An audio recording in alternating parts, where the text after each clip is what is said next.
नमस्कार दोस्तों, नमः शिवाय। जीवन ज्योति चैनल में आप सभी का हार्दिक स्वागत करती हूँ। दोस्तों, नवरात्रि बिल्कुल करीब आ चुकी है। हम सब माता जी की पूजा की तैयारी में लगे हुए हैं। आज की वीडियो में आप सभी लोग जानेंगे कि माता जी की चौकी हम कैसे सजाएं, क्या क्या सामग्री हमको रखनी चाहिए, किस प्रकार से हमें माता जी की चौकी स्थापित करनी चाहिए और किस प्रकार से पूजा प्रारंभ करनी चाहिए। अर्थात माता जी की पूजा प्रारंभ करने से पहले हमें किन किन देवी देवताओं की पूजा करनी चाहिए, क्या क्या सामग्री लगेगी और पूरी चौकी किस प्रकार से हम स्थापित करें, इसके बारे में संपूर्ण जानकारी आपको इस वीडियो में मिलने वाली है। साथ ही प्रतिपदा तिथि कब शुरू हो रही है, कलश स्थापना का शुभ मुहूर्त क्या होने वाला है, ये सारी जानकारी आपको स्क्रीन पर मिल जाएगी। आप लोग इसे नोट कर लीजिएगा। तो आइए संपूर्ण सरल चौकी की स्थापना की विधि जानते हैं। सबसे पहले आइए माँ की वंदना कर लेते हैं। ऐ गिरि नंदिनी नंदित मेदिनी विश्व विनोदिनी नंदिनुते गिरिवर विंध्य शिरोधिनी वासिनी विष्णु विलासिनी जिष्णुनुते भगवती हेशिति कंठ कुटुंबिनी भूरि कृते जय जय हे महिषासुर मर्दिनी रम्य कपर्दिनी शैलसुते। बोलिए माता रानी की जय। दोस्तों, सबसे पहले चौकी स्थापित करने के लिए आप एक लकड़ी की चौकी ले लें, चाहे आप लकड़ी का कोई पाटा या पीढ़ा ले लें, जैसी भी व्यवस्था हो आपके पास। उसके बाद उस पर बिछाने के लिए आप एक लाल कपड़ा ले लें। लाल कपड़ा ही माता जी की पूजा में ज्यादा से ज्यादा प्रयोग किया जाता है। लाल आसन का भी प्रयोग किया जाता है, तो आप लाल कपड़ा ले लें। नया कपड़ा भी ले सकते हैं। और मान लीजिए आपने पिछली नवरात्रि में जो कपड़ा आपने बिछाया था वह भी कपड़ा आप ले सकते हैं। यदि आपने उसे वैसे ही साफ करके रख दिया है तो उस कपड़े को आप बिछा सकते हैं, कोई इसमें दोष नहीं है। और चाहे तो नया ले सकते हैं। सबसे पहले आप एक ऐसा स्थान चुनें जो कि स्वच्छ हो।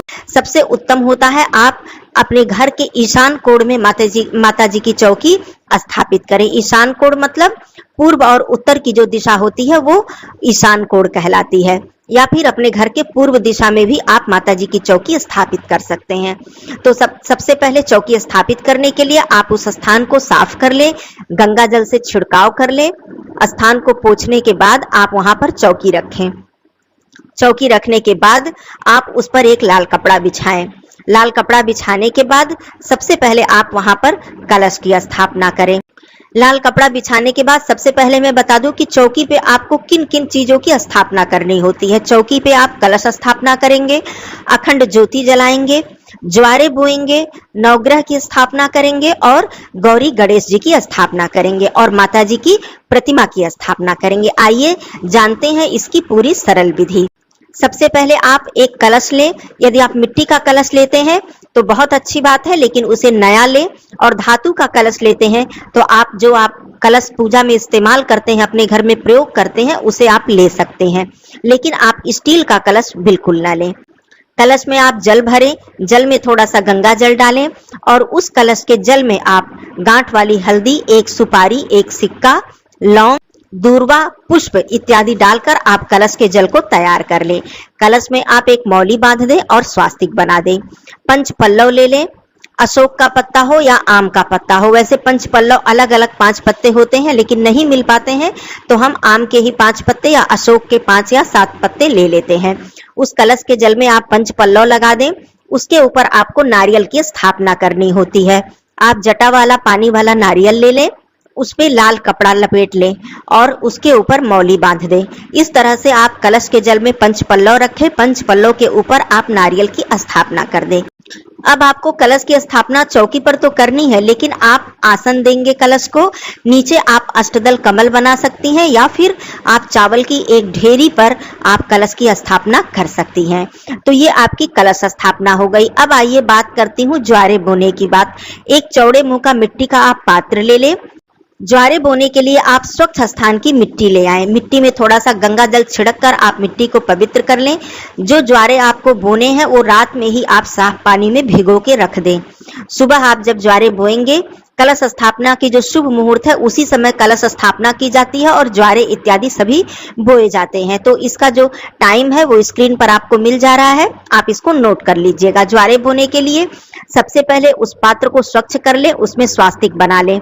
स्वास्तिक बनाने के बाद आप उसमें पहले थोड़ी सी मिट्टी डालें। मिट्टी डालने के बाद जो आपने ज्वारे, जिसको कि जौ कहते हैं, जौ को भिगो के आपने रखा है उसे पानी से निकाल लें, छान लें और थोड़े से ज्वारे उस मिट्टी के ऊपर डालें। फिर आप थोड़ी मिट्टी डालें, मिट्टी के ऊपर फिर आप ज्वारे बोएं और फिर मिट्टी डालें, फिर मिट्टी के ऊपर थोड़े से ज्वारे बोएं। जब इस तरह से आप ज्वारे बोएंगी तब आपके ज्वारे बहुत ही अधिक वो उगेंगे और हरे भरे रहेंगे। 3 लेयर में आपको ज्वारे बोने हैं। ऐसे बोने से आपके ज्वारे बहुत ही हरे भरे होते हैं। उसके बाद आप पानी से छिड़काव कर दें। इस तरह से आप एक पात्र में ज्वारे बो दें। जो आपने ज्वारे बोए हैं उस पात्र को भी आप एक आसन देकर चावल की छोटी सी ढेरी पर या फिर स्वास्तिक बनाकर उस ज्वारे को रख दे। कहा जाता है कि जौ बोने से हमारे घर में सुख सौभाग्य की वृद्धि होती है और जौ को इस सृष्टि की पहली फसल मानी जाती है। इसलिए जौ का बहुत ही महत्व होता है पूजा पाठ इत्यादि में। जौ के बिना हमारा कोई भी पूजा पाठ संपूर्ण नहीं माना जाता है, नहीं हो पाता है। हवन में भी हमें जौ की आवश्यकता पड़ती है और ज्वारे बोने से हमारे घर में सुख समृद्धि आती है। तो इस तरह से आप जब ज्वारे बो देंगे तो आपके ज्वारे हरे भरे होंगे। अब आइए बात कर लेती हूँ अखंड ज्योति के विषय में। अखंड ज्योति आपको जलाने के लिए आप एक बड़ा दिया लें, जैसा कि स्क्रीन पे दिख रहा है। इस प्रकार का दिया यदि आप लेती हैं तो ये बहुत ही अच्छा होता है अखंड ज्योति के लिए। ध्यान रहे आप चिमनी जरूर लें, क्योंकि 9 दिनों तक अखंड ज्योति जलानी होती है। तो कभी हवा लग सकती है या पंखा चलने पर आपकी अखंड ज्योति बुझ सकती है। तो अखंड ज्योति के लिए इस प्रकार से दिया लें। पर्याप्त आपकी बाती जो है वो लंबी होनी चाहिए, 1.25 हाथ की बाती आपको बनानी चाहिए अखंड ज्योति के लिए। पर्याप्त तेल उसमें रखना चाहिए और अखंड ज्योति को भी आप आसन देकर, क्योंकि वो साक्षात माँ लक्ष्मी जी हैं, माँ लक्ष्मी जी का स्वरूप है। अखंड ज्योति को आप आसन दीजिए, जैसे कि स्वास्तिक या चावल की ढेरी पर आप रखें। जमीन पर आपको अखंड ज्योति नहीं रखनी होगी। आपकी यदि चौकी बहुत ही बड़ी है थोड़ी, तो आप सारी स्थापना आप उसी पर कर सकते हैं। नहीं तो आप अलग भी एक छोटी सी चौकी पर ज्वारे और अखंड ज्योति की व्यवस्था कर सकती हैं। जमीन पर आपको कोई भी पूजा की सामग्री आपको नहीं रखनी है। तो आप देख लीजिएगा कि आपकी चौकी अगर बड़ी है तो ठीक है, नहीं तो आप अलग भी छोटी सी लकड़ी का एक पीढ़ा ले लीजिए या चौकी छोटी सी ले लीजिए, उस पर आप अखंड ज्योति और ज्वारे की व्यवस्था कर दीजिए और कलश और माता जी की प्रतिमा इत्यादि आप एक चौकी पर कर दीजिए, तो कोई दिक्कत आपको नहीं होगी। इस तरह से अखंड ज्योति आपकी तैयार हो जाएगी। अब बात होती है कि चौकी पर आपको और क्या क्या स्थापना करनी है। तो चौकी पे माता जी की प्रतिमा की स्थापना तो करनी ही है हमें।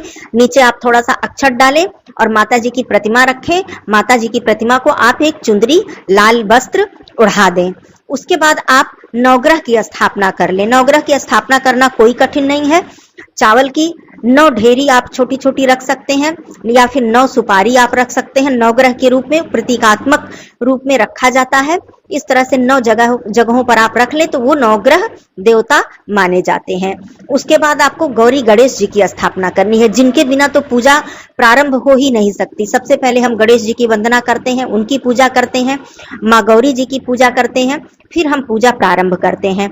तो आप गोबर से या फिर सुपारी से आप गौरी और गणेश जी की स्थापना कर लें।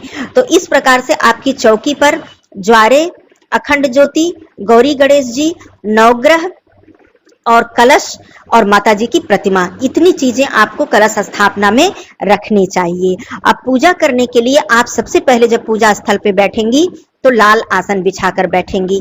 माता जी की पूजा में, खास करके नवरात्रि की पूजा में, लाल आसन का बहुत ही ज्यादा महत्व होता है और बहुत ही शुभ फल प्रदान करता है। जब आप लाल आसन पर बैठकर पूजन करते हैं, माता जी का पाठ करते हैं, तो ये बहुत ही शुभ फल प्रदान करता है। अब मैं बात करती हूँ कि प्रतिदिन आप पूजन कैसे करेंगे। पूजन आप सबसे पहले आप बैठेंगे आसन पे, स्वयं को पवित्र करेंगे, आसन को पवित्र करेंगे। उसके बाद सबसे पहले आप सांकेतिक स्नान कराएंगे सभी देवी देवताओं को। एक पात्र में आप जल रखेंगे अलग और आचमन करने के लिए स्वयं के लिए, और एक अलग पात्र में आप देवी देवताओं को स्नान कराने के लिए, या फिर जैसे हम नैवेद्य समर्पित करते हैं तो थोड़ा सा जल गिराते हैं, तो ये अलग आप एक पात्र में जल रखेंगे। कलश में जो जल है वो तो कलश स्थापना हो गई है, उस जल को आपको बार बार निकालना नहीं है, तो आपको अलग पात्र में जल रखना है। स्नान कराएंगे, स्नानीयम जलम समर्पयामि, इस तरह से। यदि धातु की मूर्ति रखी है आप, तो सबसे प्रथम दिन आप धातु की मूर्ति को स्नान आदि करा के वस्त्र वगैरह माता जी को आप ओढ़ा दीजिए, और वैसे चित्र है, प्रतिमा है, तो आप ऐसे सांकेतिक स्नान करा देंगी। उसके बाद सबसे पहले आप गणेश जी की पूजा करेंगी, माँ गौरी जी की पूजा करेंगी, नवग्रह देवताओं की पूजा करेंगी। अखंड ज्योति जो आपने रखी है उनकी भी प्रतिदिन आपको पूजा करनी है, जैसे अक्षत, पुष्प, धूप, दीप इत्यादि से। वो साक्षात माँ लक्ष्मी जी हैं। जो ज्वारे आपने बोए हैं वो भी माँ अन्नपूर्णा जी हैं, उनकी पूजा आप करेंगी। उसके बाद कलश में स्थापित सभी देवी देवताओं की आप पूजा करेंगी, प्रणाम करेंगी। उसके बाद माता रानी की पूजा करेंगी, रोली, अक्षत, पुष्प, चंदन इत्यादि से उनकी पूजा करेंगी। आप भोग प्रसाद 9 दिन के 9 तरह के भोग प्रसाद होते हैं। 9 दिनों का क्या क्या भोग प्रसाद रंग है, क्या क्या वस्तुएं हैं 9 दिनों की अलग अलग, उसकी वीडियो आगे आएगी। लेकिन मैं ये बता दूं कि आपको इसके लिए बहुत चिंता करने की आवश्यकता नहीं है। जो भी प्रेम से आप माता जी को समर्पित करेंगी, माता जी के चरणों में आप अर्पित करेंगी, माता जी स्वीकार करती हैं। लेकिन कोई भी भोग प्रसाद आप रखिए, चाहे 9 दिनों का अलग अलग जो 9 भोग होते हैं वो रखिए, या फिर अपनी इच्छा से अपने घर में आप बनाकर भोग प्रसाद माता जी को अर्पित कीजिए।